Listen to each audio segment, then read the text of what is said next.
Welcome to Higher Level Gaming. Today we have a super special spooky Halloween video for you guys. We here at the channel love Halloween. It's our favorite holiday, and last year around October we did some Halloween themed videos, and so we want to do the same thing again this year. Maybe make a channel tradition out of it.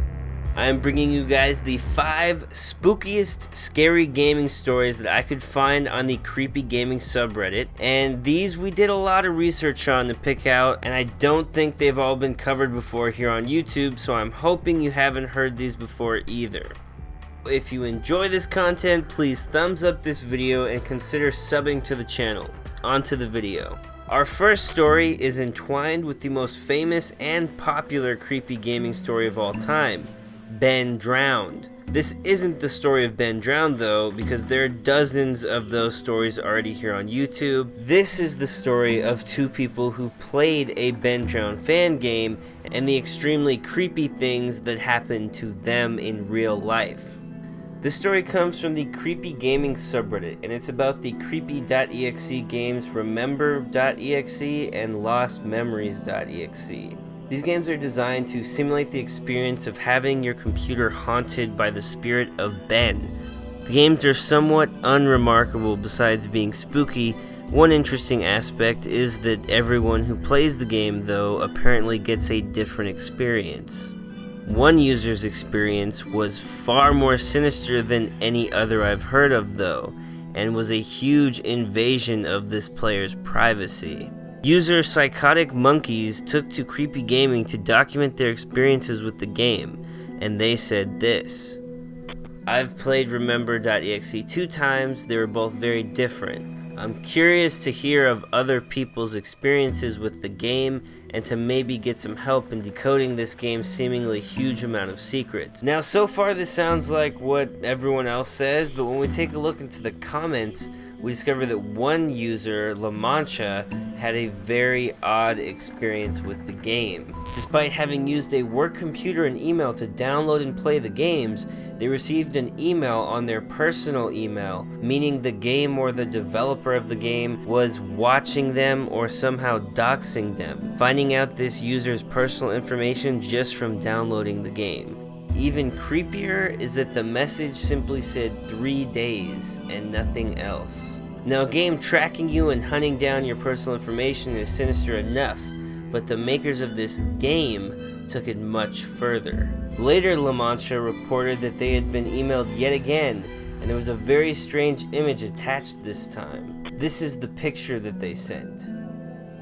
Now comes the scarier part. The image was an image taken of the original poster, Psychotic Monkeys. Not only that, but it was edited to remove their face and add some kind of creature into the image in the background. How did the game know that La Mancha was posting in a thread about someone else who had recently played the game? How much did they see of Psychotic Monkeys, and how long were they watching them? Most creepy to consider, how many other people were unsuspectingly being watched through this Fox haunted game? Story number 2 is more of a compilation of many creepy messages and occurrences found in Sims games. Firstly, we have some eerie photo messages you could receive randomly in the game. This is the first one I'd found, and it's really creepy. It just says, "You've been chosen, they will come soon." There are many creepy statements like this one, that the drop-off has been made, you've been warned, or the flashing light was just a test, you'll have plenty of time next time. They're coming soon, maybe you should think twice about opening the door. You have been chosen, they will come soon. We're fixing your phone line, don't pick up the phone the next time it rings. The end is near, make preparations. In my research, I found that there's actually tons of other paranormal activity and creepy Easter eggs in the Sims series, as well as ghostly happenings in the Sims, like this image captured at the moment of a Sim's untimely death, where you can see exactly when they become a pale dead corpse. There's also more subtle inclusions, like this suspiciously cheap apartment in Sims 4. You come to learn that if you move the carpet to the side, there was a crime committed in this house, a murder, it looks like. These aren't one cohesive story, but maybe more of a heads up, because you'll never know what kind of creepiness will pop out at you while playing these games. Story 3 is about a game that people remember, but no one has yet been able to locate. It's simply haunting the subconscious of a few people. The reason that it's creepy is the disturbing subject matter of the game, which centers around keeping the body of your wife concealed from the law, the wife that you yourself murdered. The game is also described as being somewhat like Stardew Valley. User Lord of the Sun 55 posted to Creepy Gaming saying, "There's an obscure creepy sounding game that keeps resurfacing on tip of my joystick." He's gathered together 3 posts that mention the game. One with the title, "Avoid the police after killing your wife, living a normal life." Another says, "Evil farming game." Lastly, this game was kind of like Harvest Moon, but with a dark twist. The game starts out with you and your wife. One night you get into a fight and you end up stabbing her to death. Now the game revolves around you farming to stay alive while trying to keep the town from finding out about the incident that just happened. Every now and then, the cops come to search your house and you have to hide her corpse. This post in particular is a 3-year-old post, which makes it unlikely that this is some sort of viral marketing campaign for a video game that's going to be released. Some speculate that that's just what's happening. Some game developer is building up hype for their creepy Stardew Valley clone. And it's possible, but this story has been ongoing for years now, and it wouldn't surprise me if these people are all remembering a real game. Playing devil's advocate, there is a movie that thousands of people remember starring Sinbad as a genie. It was kind of like the movie Kazam with Shaq, but this movie never really existed.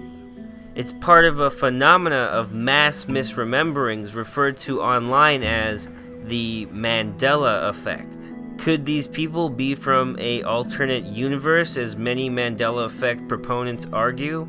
Are we all shifting from universe to universe, aimlessly, losing bits of our worlds in the process, during changes that are so small and numerous we rarely ever notice them, like tiny dots of sand on an endless, timeless beach of reality shifting with the waves? Better play that horror game you've been putting off before it's too late. Story number 4 is actually potentially a creepypasta. It's not definitely a creepypasta, but it's pretty likely. It's the story of a gamer who sat down to play DEF CON out of a humble bundle they recently had purchased. This story comes from an obnoxious blog at blogspot.com. They describe purchasing this game DEF CON, which is a global nuclear war game set during the Cold War that assumes that it went hot. You score points by dropping nukes on cities of opposing players and lose points by taking hits to your own cities. They say since they had just got the game, they loaded it up and played the tutorial. They were a bit of a wuss, but they found it to be pretty unsettling on its own merits. They describe how the game is designed and say that it really helps build an atmosphere of being in a bunker miles below the surface, watching the events unfold. They also say the music is very atmospheric, but of course my friends all laughed at me when I said this, they added. After the tutorial, I booted it up against a bot to get a better handle on it, never being very good at strategy games myself. I also had Fraps running since I was hoping to do an LP at some point, and thought I could use the practice in transcoding a long video. I didn't select a starting place, which meant I randomly got one. I ended up being in Russia and my lone opponent was the US. I thought it was kind of appropriate considering. I began by slowly maneuvering my fleet into the Pacific. I assumed the enemy would have done the same, but as my fleet reached striking distance of the west coast, I didn't see a single opposing ship. I figured it'd be foolish to put them in the Atlantic, which would mean they would take an age to get to a point where they could hurt me, and as I sat watching the DEFCON counter tick down, I was startled. A message appeared. They included screenshots with the story, and you can see that the CPU player says, "Please stop. You have violated US waters." I thought it was a little feature the devs had added to make the game more interesting on your own, but as the main event was about to start, another message appeared. "Have the talks in Moscow broken down? Please remove your ships. We do not wish this." Seeing this made me pause a bit, since the game was meant to be about everyone nuking everyone. It made no sense they would be programmed to say this, unless I thought it was a trick. So I patted myself on the back for working out the secret and resolved to leave all my home silos on air defense in case of a sub-attack. I kept my planes on my carriers, expecting to see a great big launch detected sign appear in the States, which meant that not only did he launch a nuke, but he also can't defend from an air attack. So I waited. I waited for 20 minutes, but nothing happened. I was really perplexed by this, so I decided to sacrifice some fighters to scope out his defenses. He had nothing. No radars, no silos, no air bases. The AI had simply not made any move at all to defend itself. I thought to myself that it might be glitched out, but as you can see in the image, it again spoke saying, "Please withdraw from our airspace. Peace between our peoples is still an option." I was starting to feel really weird by now. What kind of AI doesn't try to defend itself, but they make it so it could talk? I just couldn't work it out. Another feature the game uses to build ambience is using ambient noises played in the background, such as Morse code beeping or even a woman crying. But then I could hear one I hadn't heard before. Several people praying. I told myself it was just a rare one that I hadn't heard before and tried to get back into the game mindset. I dropped bombs all over the West Coast. When you hit a city, it tells you how many you just killed, measured in millions. When a city is down to less than 1 million in population, the messages stop appearing, and when I was done, it no longer appeared for any of them. The AI just responded with a no. The praying had disappeared, replaced with a slight hiss of static and the sound of a very quiet wind. I then waited for a little as my subs, armed with 5 nukes each, moved themselves into a position where they could strike at the rest of the US. As I was doing so, I received more messages. "We have lost contact with the western coast. Did we deserve this?" I was feeling really creeped out by now. If this was part of the AI program, someone spent far too much time and effort coding special text for random parts of the map. This game had almost every continent included. No way would an indie dev company put that much effort into the bots most people would never fight. My sub-fleet was in position, and to distract myself from the AI's questions, I launched my nukes at Central America. As they began to fly, a new ambient noise started. It was a newscaster talking in a manner of someone suppressing panic about nuclear launches. Not just any, but launches aimed at Central America, Memphis, St. Louis, Houston, Jacksonville, and all the others that I had targeted. Why are you doing this? It was a statement, not a question. As the warheads hit, the newscaster became more faint, more static. I could swear I could hear rumbles in the background. And as Houston was hit, he went silent. By now I felt giddy and sick. I could feel my mouse twitching in my hand as my fingers trembled, and I didn't know why.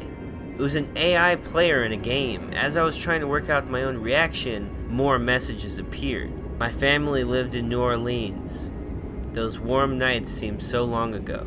Whoever had put this here had a sick sense of humor. An AI player that refused to fight back and now was talking about the family I had just killed. It was pondering memories of the place I had just reduced to dust and ash. A place that was to me nothing but a dot on a screen. I'm sure I was just imagining things, but the sound of wind hissing seemed to be ever present now, lurking just below the volume level of the BGM. I didn't know what to do. I couldn't bring those places back, as insane as it sounds to talk about a computer-generated city is real. I couldn't quit, now without knowing why. I figured once the game ended, I might get a cheeky message from the devs or something. Anything. So I did the only option left. My nation is ruined. My people are dead. Only 2 places now remained unscathed: New York and Washington. The AI spoke again. "You have won. All we ask of you is no more.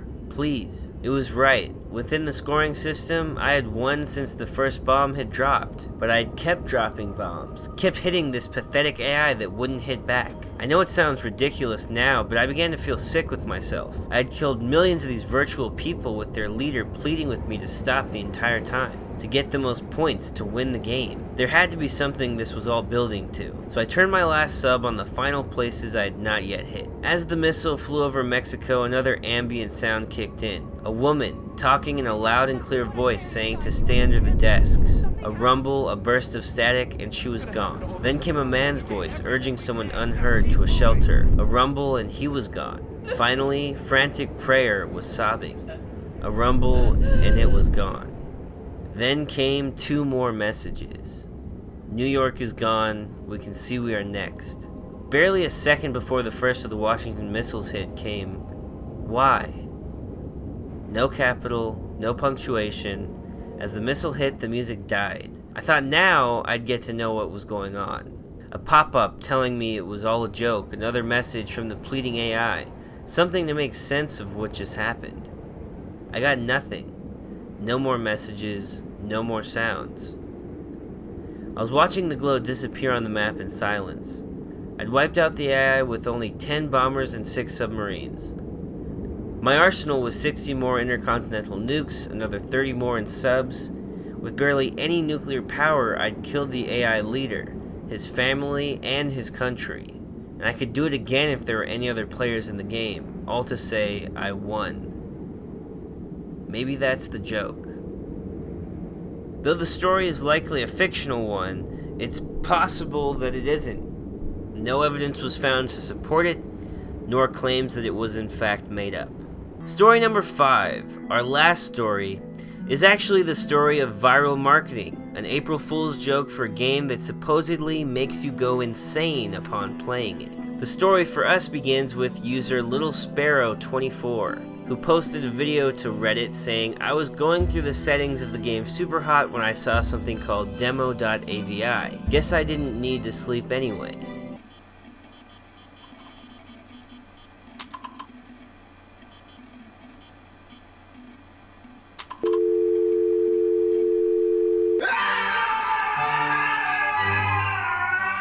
These people are completely fine.